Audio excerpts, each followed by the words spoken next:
Greetings, everyone.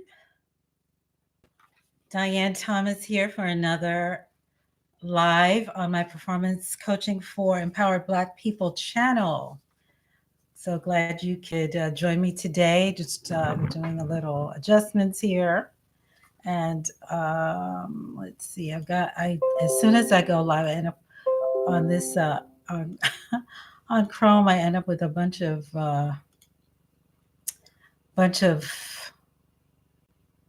different pop-ups here constantly. So bear with me. I am working through some of that right now. Let's see.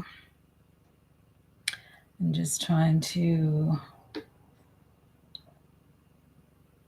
get a few things adjusted here, but I may not be able to get all the things adjusted that I need to get done. All right now, so it's all good. We are gonna work through this just fine. Whoops, sorry. So, once again, good evening, greetings. Diane Thomas, performance coach, high performance coach. I am welcoming you to my channel. I've been doing these lives for the last month or so, a little over a month. I've been doing here on performance coaching for empowered Black people. This channel I started several years ago, and I've just now, since June, been reviving it with some content that I feel that to be timely. I do recorded videos that I upload on Saturdays, and then I do my lives here on Wednesdays. And so I describe myself as an empowered Black woman. I'm a mom. I'm a grandmom. I am an auntie. I am a sister friend, and all around lover of Black people. And through my coaching or through my work with clients around certified high performance coaching, I help us exercise self-determination through coaching and through helping us doing that so that we are able to create empowered and purposeful lives while we are fighting the constructs of Black excellence and Black exceptionalism. If you remember from some sessions back, if you were here, I did describe a construct essentially as a way of approaching or thinking about a thing. It's very subjective. It's not based on empirical knowledge or any evidence of any type. And so for the most part, we as Black people end up having to be under these constructs in a white supremacist system. And I have dedicated for probably the rest of my breathing days here to do my best to actively reject it. And I'm very much encouraging other Black people to do the same. So if this sounds like something that you're interested in, thank you for being here. Please take a moment to like, share, subscribe, and also hit the notification bell so you'll be alerted when I go live or when I post a new video. This is a space that's going to be a safe space for you to come and share, to do some thinking, to focus a little bit, and maybe in ways that you hadn't been able to do in your regular life. So I wanted to make this a special place for you to do that. And hopefully as you're working through doing that, this is going to benefit you as we are moving forward. Daniel, good to see you. Shalom. Thank you for lending my lovely essence this evening. Well, thank you. Thank you so much, Daniel. I look forward to these opportunities. I appreciate that. You appreciate that. Thank you so much. So performance coaching for empowered Black people. It's really what I'm doing here on this channel is integrating the perspectives of the gentleman who created the High Performance Institute. His name is Brendan Burchard. And so he developed over some years the what they call the pillars of high performance. Certified high performance coaching is based on a science, and it's also curriculum based. And so what I do here is integrate the pillars, which are identified as clarity, energy, courage, productivity, and influence anchored by necessity, and find ways that I can integrate that in our engagements as Black people as we're moving through the world. Coaching is sometimes can be seen, I think, by some people still as something novel and different. And I want to make it commonplace. I don't want it to seem like it's something that other people groups do and that we don't do or we are not interested in or can benefit from, because we most definitely can. So I want to avail you of the opportunity to come and see what this looks like when we are getting together here on these lives. And this is just a taste of a general idea in terms of what coaching can look like. Certainly, if you ever are hopefully interested in delving a little bit deeper, then you will get uh, more engagement on how that's supposed to look and how you can benefit from the all of the knowledge and all the science that has been gathered around this over the years. Specifically, when we come in this live space, we are covering topics that influence and impact the way that we show up for others, as well as especially how we show up for ourselves, so that we can be and we can do what is required or desired for us to live an elevated life. My term, my word, my way of looking at everything that we do is an elevation. Hey, Rosa, I see you. Is about elevation. And so I am very much focused on what's the next step. How can we build and move forward, do the things that we need to do for ourselves and the people that we serve. And I believe in service because that's what we're here to do. We're here to serve. So that's what we do in this space on Saturdays when I post the videos, and when I'm here live on Wednesdays. So hopefully you have a chance to take a look at those videos. I am just starting out. So I know that there's lots that could be done better with that, but I am releasing my perfectionist hat and just throwing that away and really more so focus on the content. So I'm still tweaking. I'm a one-woman show. I do all the writing. I do all the editing. I do all the shooting. I do the studio quote unquote setup. I do everything by myself. So there's a lot I know that I could do better. I would love to get your feedback on maybe some of what that could be. But most definitely, I want to let you know that not to the point where I have a team yet, but I'm working hopefully to get to that point very, very soon. So jumping right into tonight's topic, ambitious goals, underwhelming results. What did I do wrong? So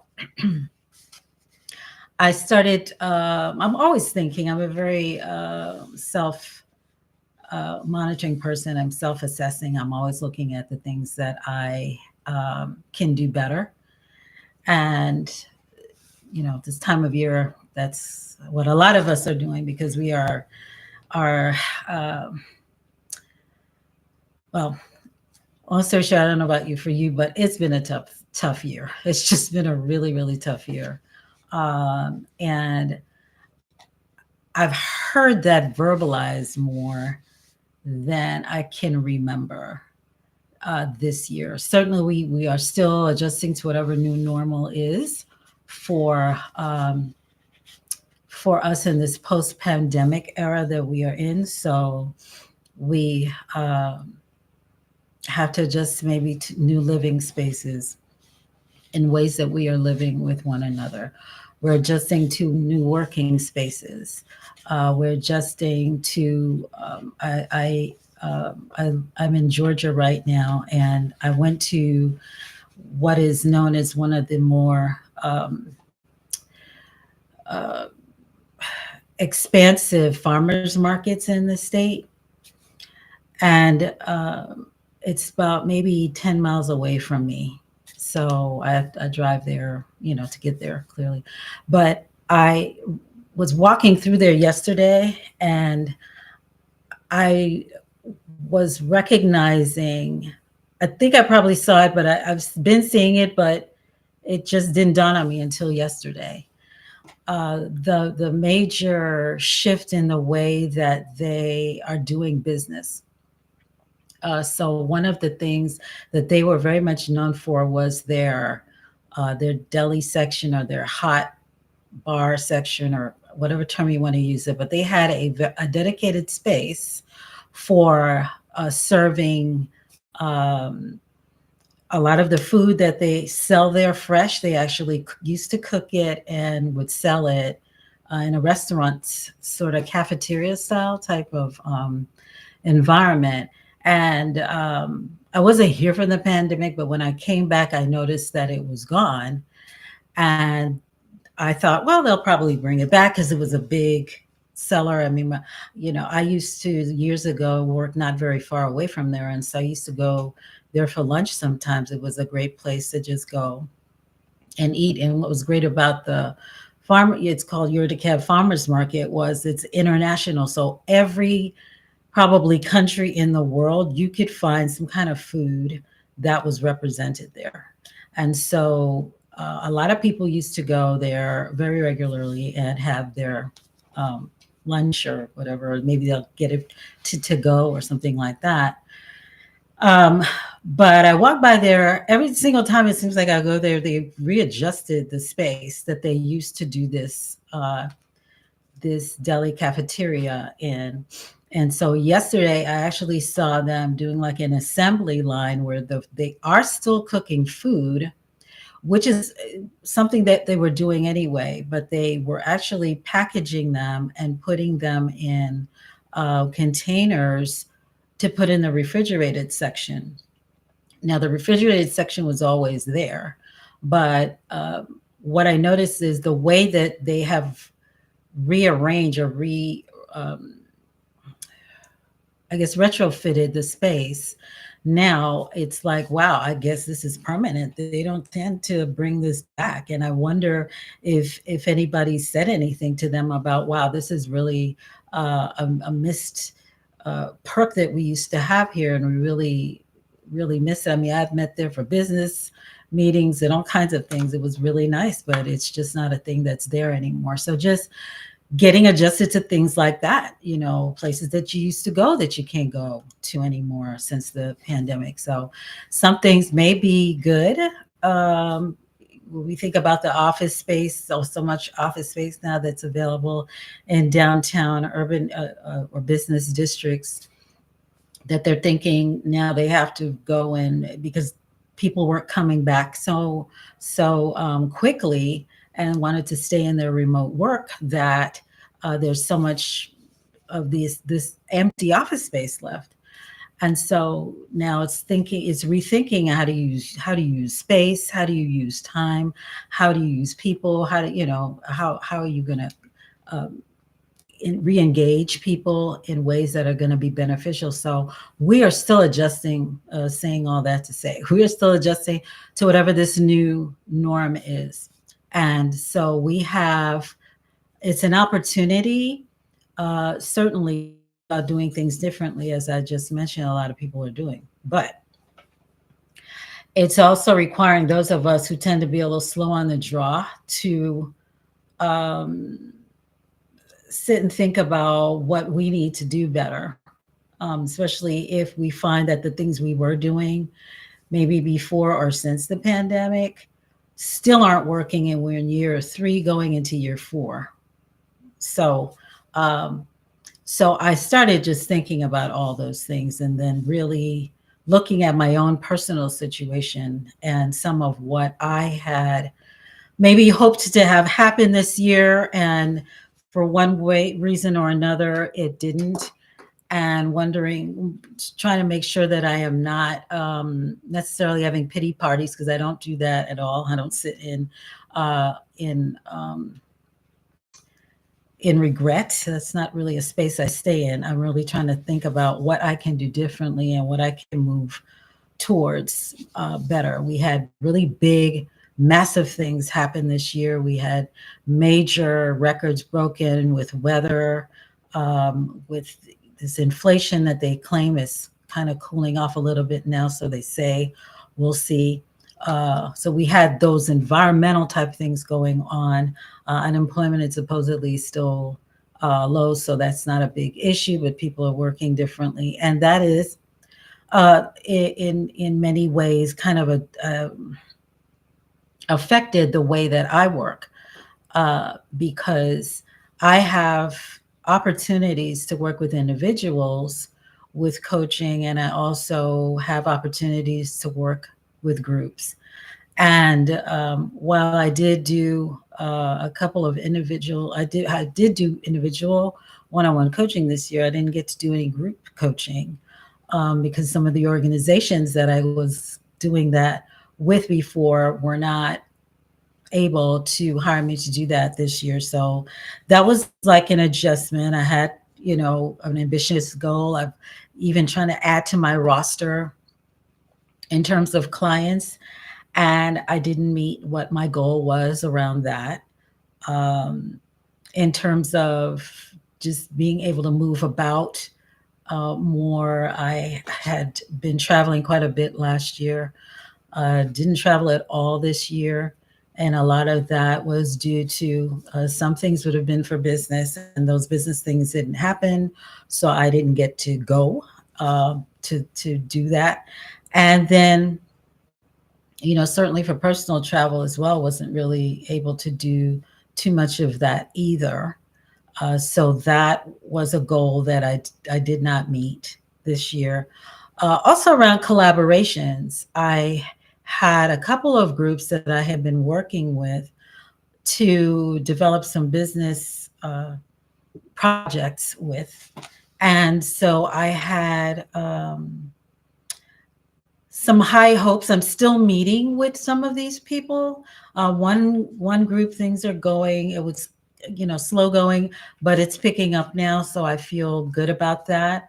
Again, we're all meeting remote, right? So we're all in different places, and in a couple of these spaces that I'm looking to build these collaborations with, and so one of the things I'm understanding is that we're coming in, especially if we're working in remote spaces, it's really important to recenter when we're shifting from one activity to the next, which is something I take my clients through, is how to smoothly transition, because you're bringing a mindset, you're bringing an energy, you're bringing a thinking from one thing you were doing into the next. And so people do their best to show up and be perky and interested and engaging, but it's a challenge. I do recognize, because of whatever they just came from. So some of those things are things that they get over pretty quickly, some of them not so much. And because you're not in the physical space with them and you're not having that engagement with them, sometimes it's hard. And so I did have a couple people this year that kind of just dropped off. So I wasn't really able to continue building that rapport with them, because whatever was going on in their energy field where they were at, and the spaces that they were at, was trumping the things that I was helping or wanting to work through building for them. So um, again, another goal that I had that didn't get met based on some work that I had done from last year.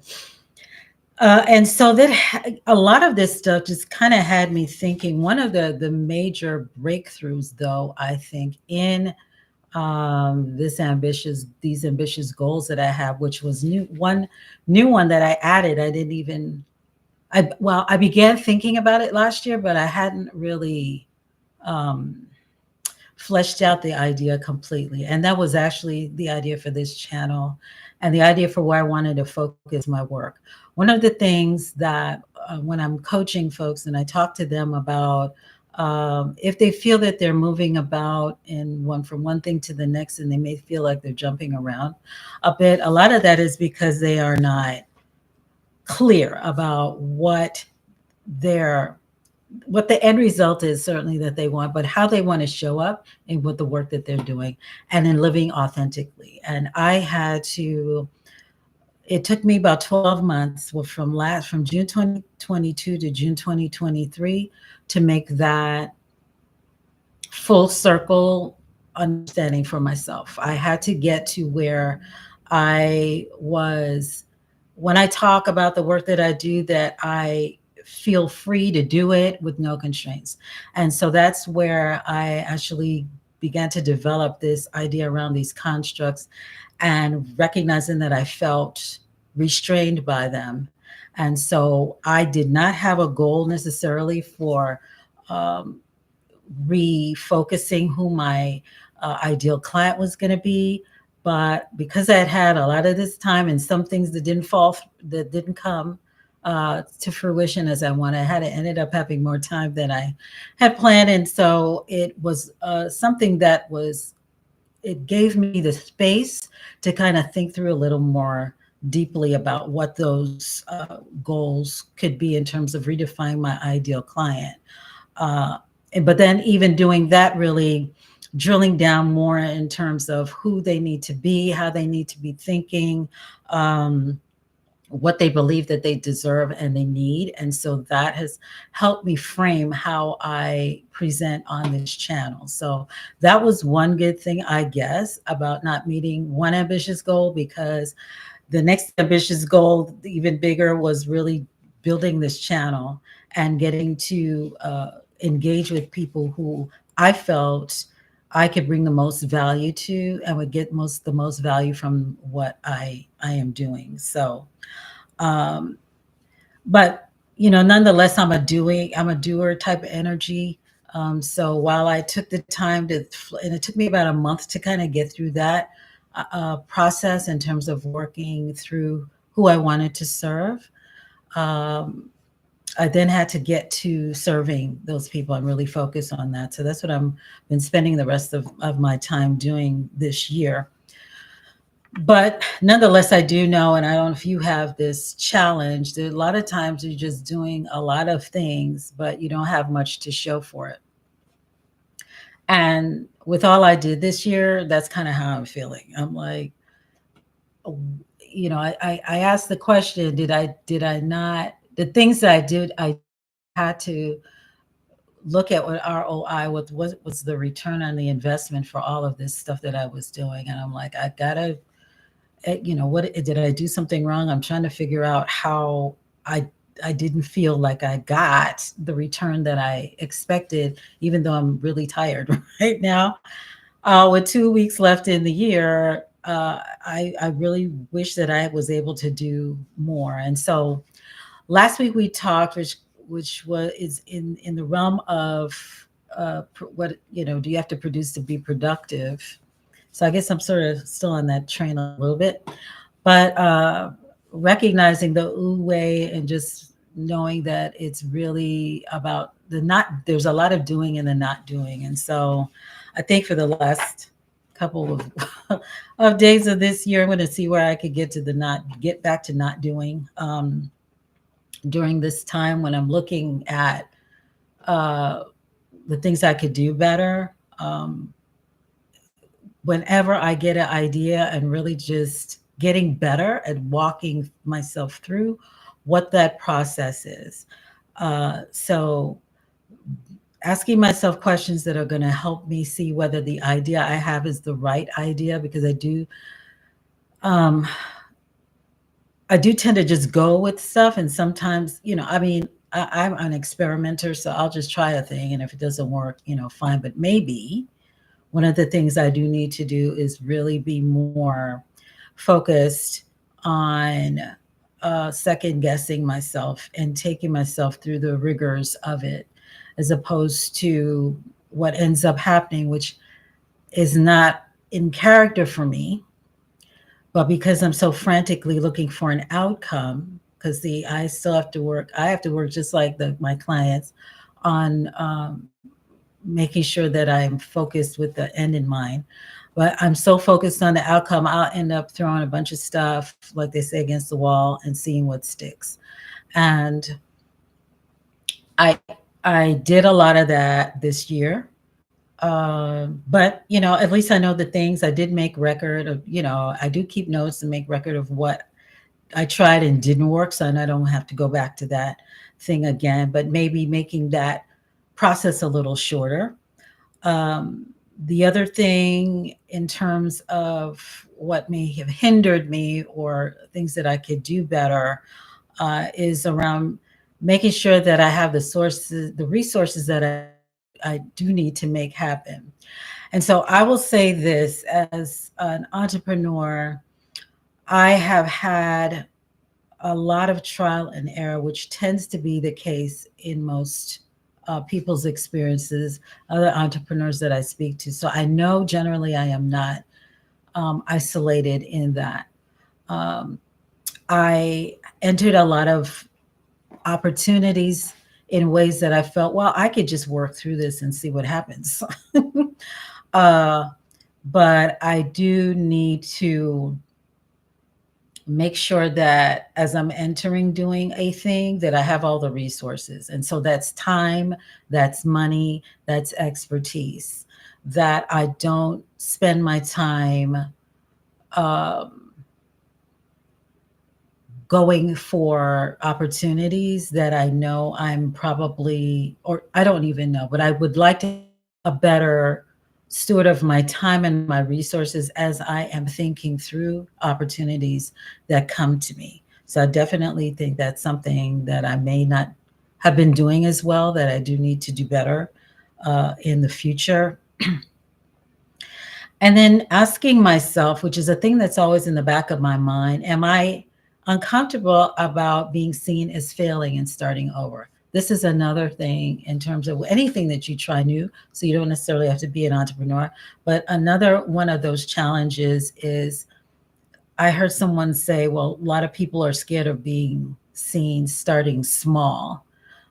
Starting small is not my issue. I don't have an issue with that, as I explained a few minutes ago. I'm a one woman show, no shame in that.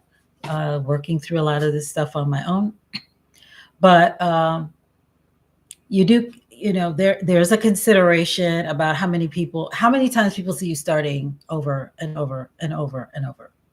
Um, I had heard a rule of thumb was try a thing for about a year and a half and work through that completely.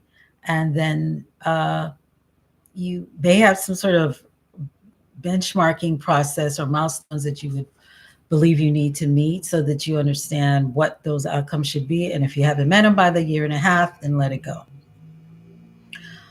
This is an unusual time again, so I think a lot of us are spending a lot more than a year and a half working through what the ideas that we have and taking it through to fruition. And I think it's okay even to do it beyond the year and a half as long as you're continuing to see growth and progress.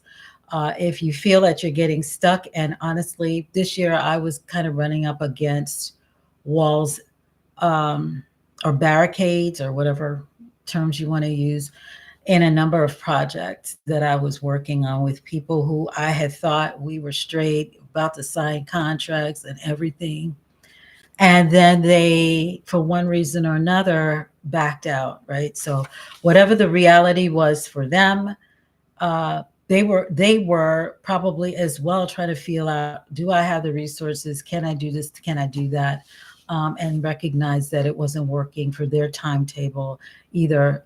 It just, of course, affected me as well.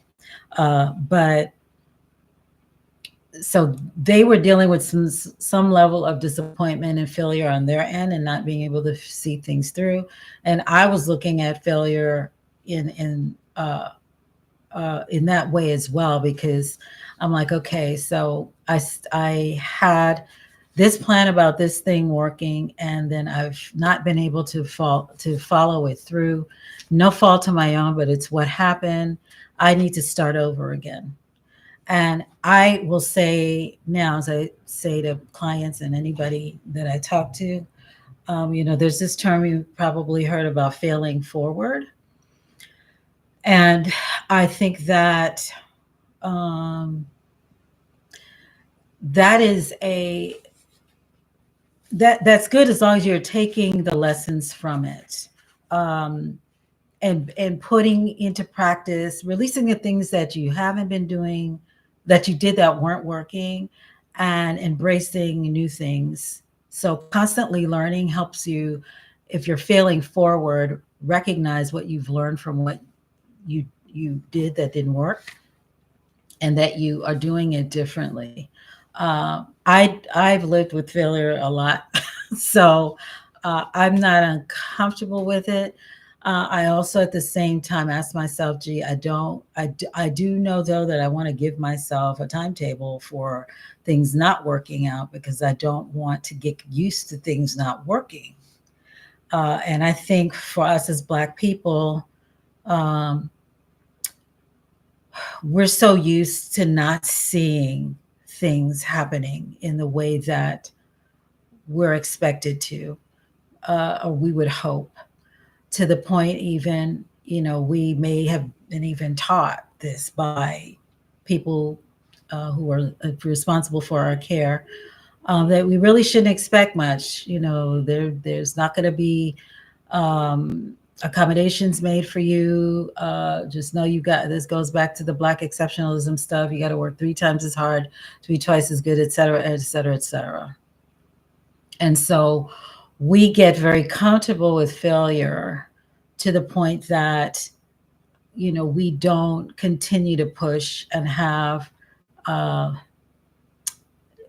have productive conversations with ourselves about what the next good thing, the next necessary thing, the next best part of us, how we can show up so we could do things differently. And this is why, again, I go back, I've said many times, I don't think I've necessarily said it that many times here, but really recognizing that us working in concert with one another, it's why it's so important, because we understand the burden that we carry, and it is a burden as Black people. And uh, we are not going to be able to do much beyond where we are as individuals if we are not working in concert with other people that look like us. I was listening to somebody talk earlier today about a celebrity that they saw was lamenting about how she was being treated in her work. And the person was saying, well, what do you expect? They didn't build Hollywood for you. They built Hollywood for them. So they don't care if you sit and cry and boo-hoo. They really could care less about that because it's not about you. You're just a cog in the wheel. It's about their bigger, their broader, which I have my own assessments of how I see Hollywood. But long story short, they didn't build it. They have you. You're an employee like everybody else. So don't expect better treatment. You may get paid way above a minimum wage in a regular society, but you're not special. And I want us to not have that point of view. We are special. We're special to each other. And so we need to find ways that if we're failing, we fail together, but we fail in a way that we are learning from it and helping benefit each other as we are moving through it. So um, when I think about, am I uncomfortable about failing and starting over? I haven't been to this point. I do see a lot more of my failures behind me than in front of me, though, and that I'm making a conscious effort to make sure that it stays that way because the learning curve is getting shorter. So I'm grateful for that in terms of the work that I do. Um, one of the words that I use to describe myself is resilient, and I've been able to develop resilience because I kind of define it as kind of like the shock absorption ability that you are able to create from taking mental, physical, emotional body blows over periods of time. And so, I see myself as that. I see myself as a person who, again, glass half full. I'm going to figure this thing out because I have to. I have no choice. When I need to, I take myself through these 5 pillars of high performance myself when I have those moments. How clear am I being about who I am and how I want to show up for others and what's going to get me to success? Am I doing the things that I need to make sure that I maintain my energy level so that I can deal with these failures and these challenges, and the great things that are happening as well? Uh, am I developing the courage that I need to step into spaces, have tough conversations with people, um, that are going to allow me to get to the truth of who I am, who they are, and so we're able to move to a better space? How am I using my time so that I am able to get the most out of a day in this and get the things that I need, the important things, the main things, to get those things done on the timetable that I've set for myself. And influence. So how am I able to engage with people so that I'm able to help them see who their best self is? And whether I do that through role modeling or challenging people or teaching them to think differently. So I take myself through the same 5 pillars that I take my clients through, and recognizing that when I have one of the thing, well, so it's several things, but people who are very forward moving and motivated um, end up challenged. And I looked at some of the things that I talk with people about when I looked at my own challenges for this year. And I had to remind myself that even though I did get started, I've started this business, I've started the work that I do, even though I work hard, and there's um,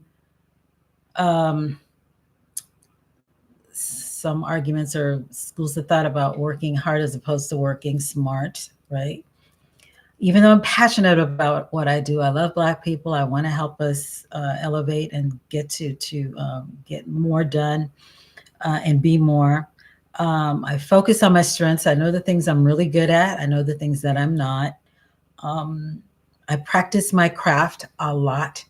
I also do fundraising, training, coaching, and consulting, and I'm on a regular basis mentoring people in those spaces. So I practice that as well as I do my performance coaching. I express gratitude. Um, every single day, I give thanks to the universe for the spaces that I am, the opportunities that I have.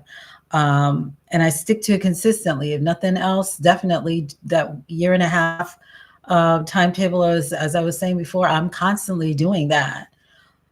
But recognizing, and you may too, you may see yourself in some of what I'm just describing here. You may say that, look, I got started. I work hard. I'm passionate about what I do. I focus on my strengths. I practice my craft a lot.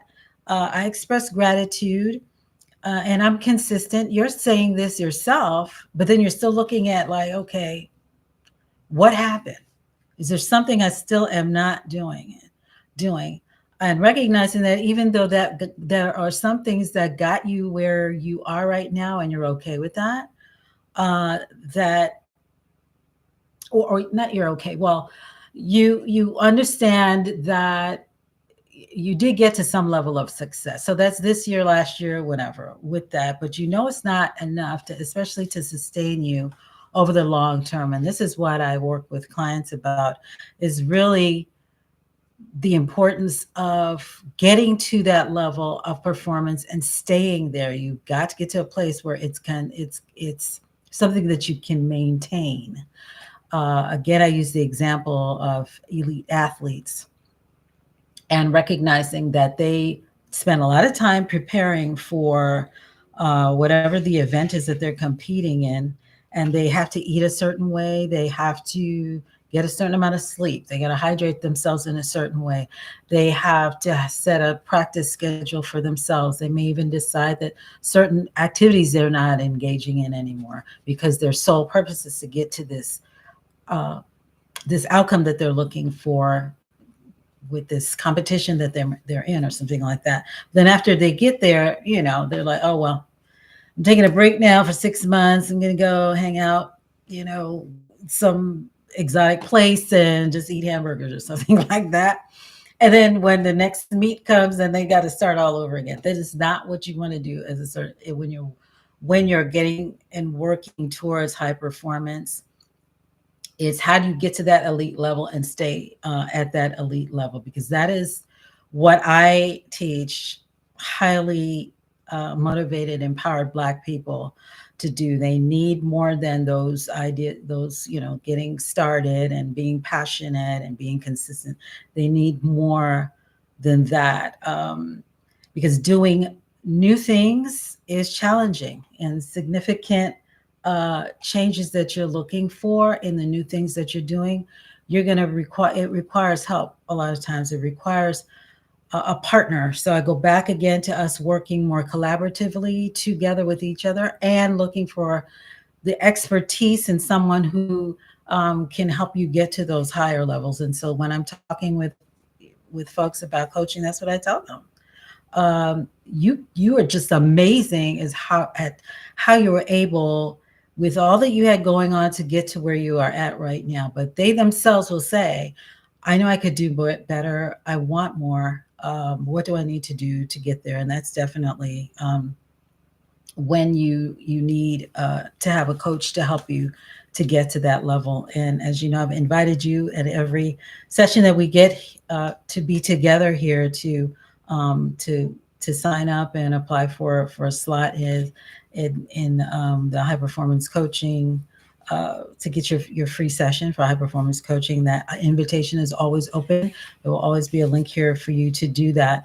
But I also do want to let you know as well that I am going to be having a free 7-day New Year New View challenge. And that is going to start January 2nd. It's going to run through January 8th. And why I felt this was important was because I wanted to give you an opportunity to have a mini exposure over these 7 days to see what this an experience with a coach can be.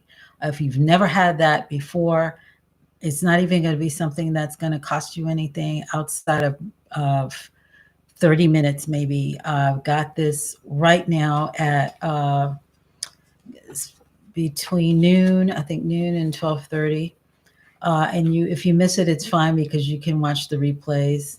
But I think it's really important to set the stage for the next year with intention.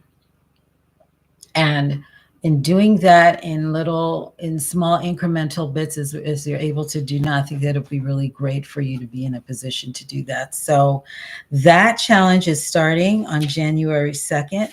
And in that challenge, you're going to learn the 6 secrets of the world's highest achievers and the secrets that they use that result in positive, lifelong habits.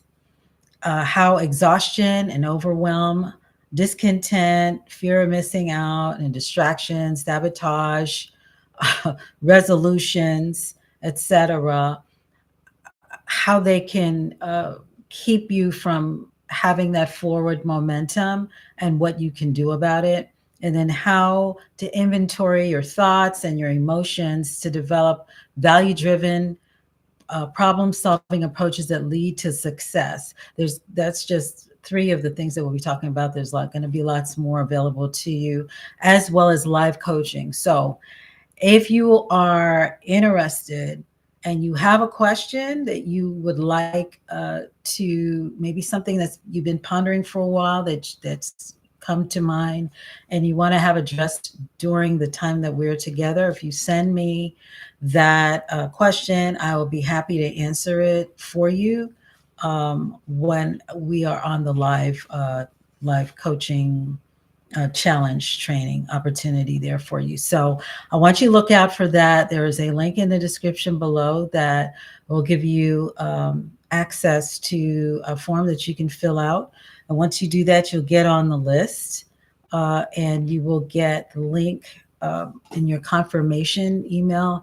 There should be a link for you to become a member of the New Year New View Challenge Facebook page. So you can go on there and I will be giving, right now, the training is scheduled to happen there. If that changes, I will let you know in ample time so you can move to the next modem of or tool that we'll be using. But right now, it's Facebook that I'll be doing those live in. So it won't hurt you to go on ahead and just sign up for that challenge. And then we will spend a brief 20-30 minutes between January 2nd and January 8th, at least getting you started to think through what are the next steps or ways that you can do things a little bit differently this year than you did, next year than you did this year, and have some better answers this time next year in terms of where your goals are and how you were able to proceed through. So hopefully you will join me with that. That opportunity. So let's see what activity we have in the chat right now. Okay, thank you, Arlene. Thanks for letting me know. So I wanted now to just ask you, if you have any insights based on what I shared about where I'm at and some of the challenges that I've had this year. Are there any ambitious goals that you set this year that maybe you think are still going to, are they things that you think can happen in the next 2 weeks? So take a moment to think about that. And if you don't mind sharing those, I was, I hope that I was as transparent in terms of things that weren't working and things like that. So hopefully you would have those if you are willing to share that. I would love to hear about what those ambitious goals are and what your results were. What did you take away from the goals if you were able to achieve them? What was great about that? How did they change your life or your outlook? And if you weren't able to achieve them,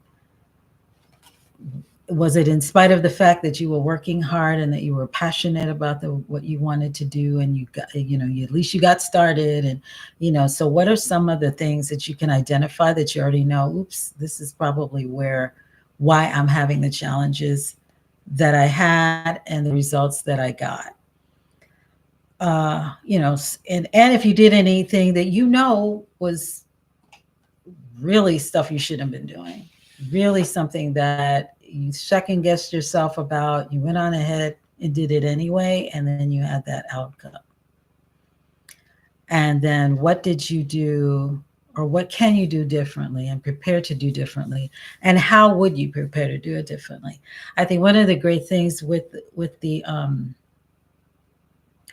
challenges I'm putting it together is that you'll have some worksheets to maybe work through some of these ideas too, because I think sometimes we're so busy in the midst of things that we're doing that we don't really take note um, of how we could do things differently. Years ago, I used to keep a journal. I don't journal as much as I used to. I do journal, but I used to journal every day.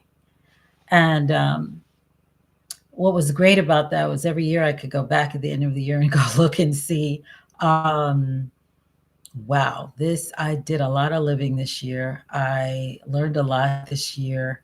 Um, there's a lot of stuff I would do differently, etc. So I don't know even if you journal, and if there are some areas around goals that you had set for yourself maybe in January, that if you go back in your journal right now and if you were able to stay the course, what you would say about that. So please let me know. Are there any ideas around goals, ambitious goals anybody have willing to share? I'd love to hear about them.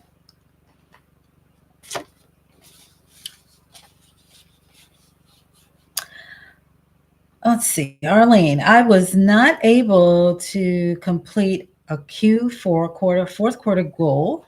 Okay. I had set for myself. Looking back, I'm not sure what I could have done differently to make it happen. Rolling it over to 2024. Fantastic. That's always the option, right? And I think as long as there, what it says, as long as there's life, there's hope. So, and we'll have the opportunity to redo. And so and it was a fourth quarter goal. So at least it sounds like you met your Q1, Q2, and Q3.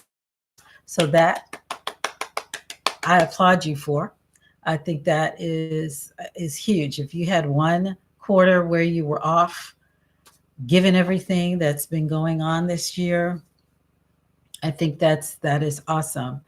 And depending on how you're able to kind of process through at some point, I'm sure to think that all right, well, let me take a inventory of all the things that I needed to make those things happen. And a lot of times it's not so much you, right? When I talk to my clients about productivity, I have them take the time to complete what is called a one-page productivity sheet. And on one of the sections of that sheet, they have to identify the people that they need to connect with and the people they're waiting to hear from. So maybe it's a situation like that where you weren't able to connect with someone or someone wasn't able to get back to you. Uh, so that's something to look at also. Yes, you should be proud of yourself and what you accomplished, Arlene. I know you know that's you and I have shared some of those things already, and so I think I applaud every effort that we make to continue to push through. Uh, we take counsel, we take stock, we take assessments of things that we can do better, and we are always, as empowered Black people, knowing that we have agency, we have control, we got this. So we know how and the things that we need to do to make the changes that we are seeking and having the outcomes that we want to get to. So ambitious goals, I'm all for them. Uh, and then underwhelming results, I just close out with this, right? Underwhelming results sometimes are in the eye of the beholder, right? So if we hold ourselves to super high standards, and it's always great to challenge, which is why I say I'm okay with failure, because I may need to adjust my sight, but it may not be that the thing that I want to do is out of reach. It could just be I need to break it up into smaller pieces to make it happen, but I'm going forward regardless. So, well, if there aren't any additional thoughts that you all want to share, I thank you all so very much for your time and attention. This is always, like I say, the highlight of my week to come and spend this time with you. I just applaud the time that you're taking to learn and to grow in knowledge about what the opportunities are for you, and you think about what excellence for Black people is. All right, how we can elevate and get to higher levels, and that we are going to constantly um, be moving forward, because it's what is it, forward ever, backwards never, right? That's the space that we're in. um ah Abena says, how to chew an elephant one bite at a time. Absolutely. Yes, we don't want to choke, right? So we got to take the one bite, make sure we've got it, in bite-sized pieces so that we can, to digest it, because um knowing our own limitations within reason, and making sure we set ourselves up for success, and then giving ourselves grace, uh, and then looking for the like-minded people in the spaces that we are in. There's lots that we can do, we have control over. So it's really important for us to be responsible, with the gifts that God has given us, the universe has given us, and then finding ways that we always set ourselves up for success. So, um, so as I said before, I will definitely not be the person to dissuade you from your ambitious goals. I say keep it moving. I say continue to step out like that, and I would love to hear about them. Hopefully, you are interested in joining the challenge that's coming up in January, January 2nd through the 8th. So please take a moment once we are done here to click on the link down below the description, down below this video, and sign up for that so that you can we can all work together, for those few days to get you started on those ambitious goals and to get you at least in a mindset, because it's all about resetting. Again, I talked about transitioning from one experience to the next. 2023 was an experience, but now we're getting ready to step into another experience of 2024. So we need to review and reset. And so that's what the New Year, New View challenge is about. It's a new year. We're going to take a new view. And it's great to start with a group of like-minded Black people who are moving in the same direction. So hopefully you will be willing and interested in joining me. And of course, the invitation remains for you to also arrange the time and space to complete that questionnaire, so we can, and it would be great actually if you do the questionnaire for your one-on-one, your free one-on-one coaching challenge, a coaching session, even before you get started with the challenge. I think would be really position you really well as well. So with that, I thank you again for your time and attention. I wish you happy holidays if you do celebrate those. I will be back here next week, Wednesday, and we'll be covering another hopefully intense and engaging topic for you as people who are empowered to move forward in the spaces that you're in. We'll probably talk a lot more again about this challenge that's coming up too. So look out for those notices as they come through.